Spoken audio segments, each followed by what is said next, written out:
Hi there, it's Catrin from 3Ps. Welcome to the gym, or rather my being built gym. This is just the backdrop. I thought it was a nice backdrop to use. So this video is about how you can eat to support your emotional health. And that's really important if you're looking to be fit and healthy, is how you feel. I'm a personal trainer and I am a coach and a master practitioner in neuro-linguistic programming, which means I very much believe that you should take control of your emotional state and you can flip that state to something more healthy, but you can do it in a way that is sustainable. You don't have to use alcohol or drugs or caffeine, for example, to do it. So I'm going to talk today about some of the nutritional tricks of the trade in terms of improving your health. Now, these are based on recommendations that are in one of our most recent books. It's a book about going alcohol free, but it has a whole section on how to eat for emotional health. It's also based on discussions with the nutritionist that we have at 3Ps, who's called Maya Lloyd, who's written some books for us about weight loss. But also I've chatted to her about emotional health and how you support the production of the right hormones in your brain. So I'm going to read from one of the books, the book on going alcohol free, because there's a brilliant section in there on emotional health. But this applies to everybody, whether you drink or not. So I'll read and then I'll come back and just comment on it. So let me just grab the manuscript and read the chapter to you. Okay.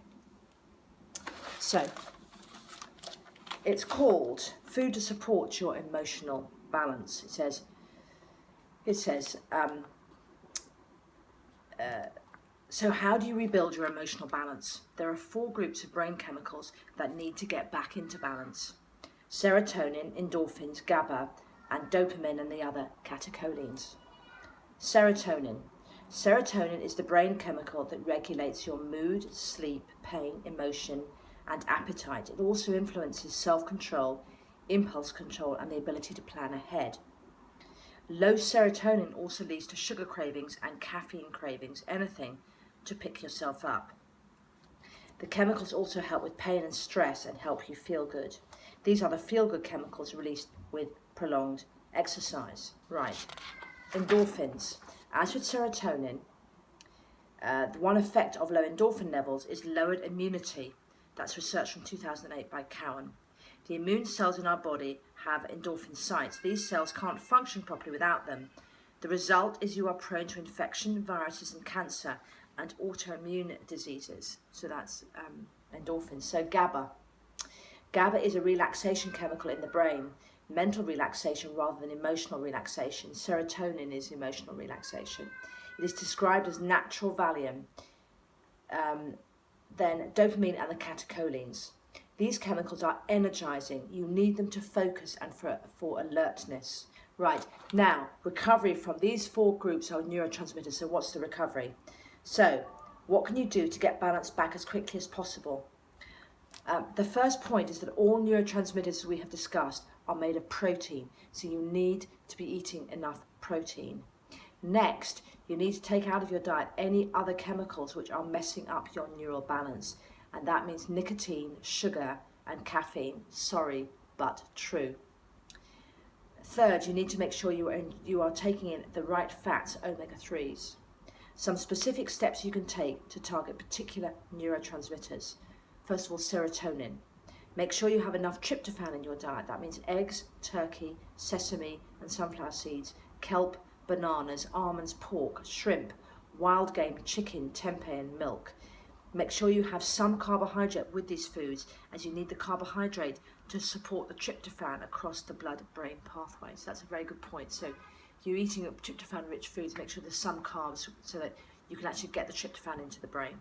Okay. Try St. John's wort, which increases serotonin activity. St. John's wort is a supplement. Get enough light and use full spectrum bulbs to mimic the sun. So if you are prone to seasonal affective disorder, otherwise known as SAD, that's when you feel lower in the winter, then do use daylight bulbs because they really do help. Right, the next, we've talked about the neurotransmitters. The other element of nutrition, where nutrition can have a part to play, is in relation to your blood sugar. Because one of the things that gives you low mood is if you have the seesaw effect of high sugar, low sugar, high sugar, low sugar. So this chapter then talks about how you manage that, what they call hyperglycemia. Okay, this is very likely to be something you need to address. The good news is that diet is the solution. Hyperglycemia means low blood sugar, often in reaction to a release of sugar in the blood from food eaten. If you eat a lot of sugar, you set up a seesaw effect, with sugar hitting the blood, the body trying to regulate this by removing sugar and creating hyperglycemia. Hyperglycemia is not a good state to be in because it leads to energy and mood swings. It taxes your pancreas, where insulin spikes, risks type 2 diabetes, and it taxes your adrenal glands because adrenaline is also produced when blood glucose levels drop. You can get the shakes, you can get weakness, sweats, and rapid heartbeat. So, the point about hypoglycemia is that feeling of the sugar high and the sugar low. If you're someone who gets, for example, a dip at sort of between 2 and 4 in the afternoon, you may well have that issue of hypoglycemia. So the next thing is, what can you do? Recovery foods for hypoglycemia, and there are things obviously that you can do. The solution to this is completely within your reach through nutrition. If you have been eating irregularly, now you need to get a grip and get a proper eating pattern. 3 meals a day plus snacks. Simple carbohydrates, so sugar and refined carbohydrates, are no-nos. Protein and fats should be in every meal and snack. No skipped meals. Which foods to avoid? All junk and sugar, including fruit on its own, and particularly exotic fruit. Now, the reason that we advise that is because exotic fruit is very, very high in sugar. It's not part of a natural diet for us to have it all year round. It would have been a treat and you wouldn't have gorged on it. And we have far too much of the sort of exotic fruits, the mangoes, the papayas, the pineapples in our diet, and it just means pure sugar. It's the same as a chocolate bar. Okay, so the next thing is adrenal fatigue. When adrenal fatigue starts to occur, your adrenal glands slow down. They are slow to react to low blood sugar. The adrenals also release adrenaline to tell the body to take sugar out of the blood, so slow adrenals have serious side effects. Your seesaw of blood sugar becomes more pronounced and you feel tired, sleepy, confused, angry, weepy, anxious, and you have memory loss. That's not a great combination. If you have that, or a version of that, or some of those elements, seriously think about whether or not you have adrenal fatigue.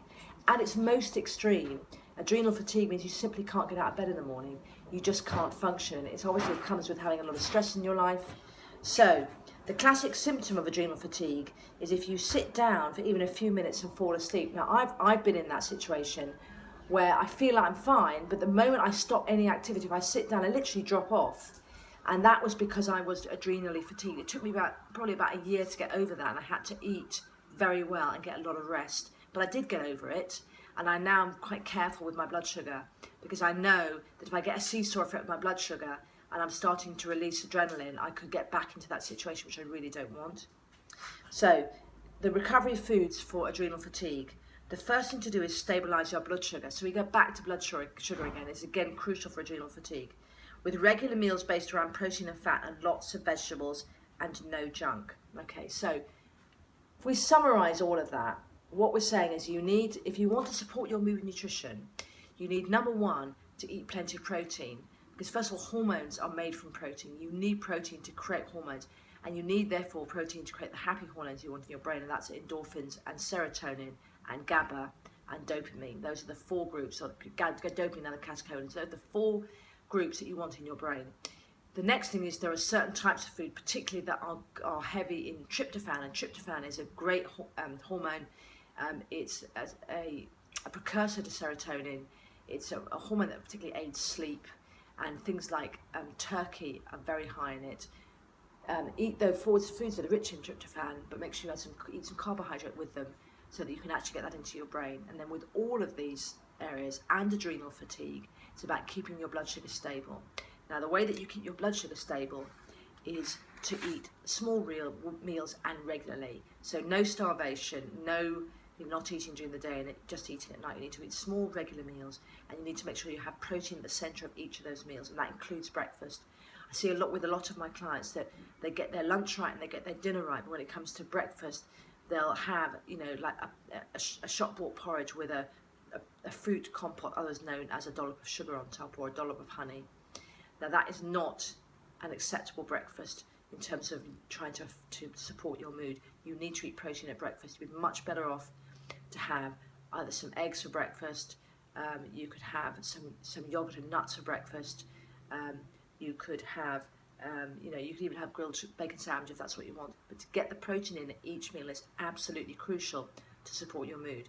So those are the recommendations that come from a particular book that's about going alcohol free. If you are interested in going alcohol free, either for a week, a month, or you know, for longer, I'll put the link up to the book. If the book's got the catchy title of Alcoholic to Alcohol Free, it's got that title for the search engine Amazon, so that it can be found. But it's for anybody who wants to look at the health effects of alcohol and maybe improve their nutrition, either to eradicate alcohol or to cut it right back. So I said there's a great chapter in there about mood support through nutrition, which is the one I've just read.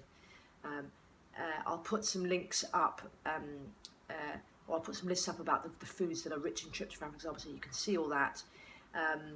There are also some shopping lists that I'll put up, which are foods which are very good in terms of managing your blood sugar. So there'll be some stuff on here to help you.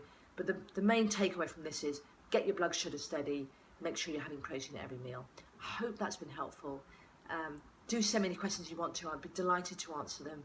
If it's a good question, and I think it will be one that will be of good benefit to everybody in the group, then I will do a video about it.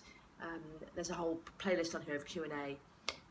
So put your comment either beneath this video, or you can send me an email at hello@3pspublishing.com. That's hello@3pspublishing.com. I'll put that up on the screen. Or you can message us via Facebook. We're on facebook.com/3Ps Media. Do subscribe. This channel is all about taking charge of your health, taking charge of your fitness, taking charge of your diet. It's all about, as the masthead on this says, you but only better. So take control. I'll see you soon. It's Catrin from 3Ps. It's been a pleasure. Bye.